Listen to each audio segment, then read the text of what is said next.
dramatises that tussle between the responsibility of public office and the private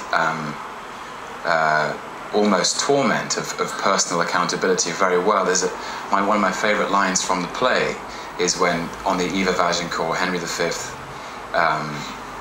disguised under the cloak of one of his captains, gets into a debate with a private soldier about kingship and responsibility, and this character Williams is casting various aspersions about it'll be a black matter for, when all those arms and legs chopped off in battle say they died at such a place, it'll be a black matter for the king that led them to it. If the cause is not just. Yeah. And Henry's response is, every subject's duty is the king's, but every subject's soul is his own.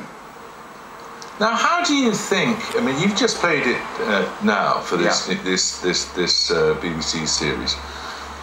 Did you think about how the mood of the times made it a different sort of person you're portraying to, for example, Olivier there in 1944? Yes, I did. There's no way I was ever going to match or compete with Olivier's portrayal, I think.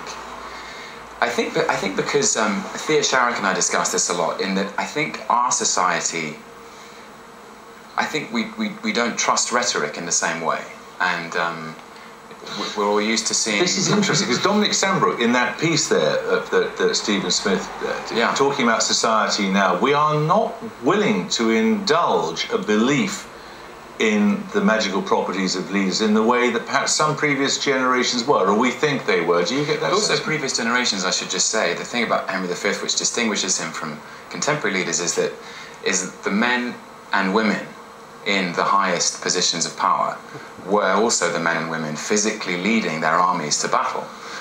So Henry V is able to give that speech and jump on a horse and ride into battle himself. So in a way there's an authenticity to that kind of rhetoric. Which the issue of rhetoric is very tricky, because actually I live in America most of the time, and whether or not Obama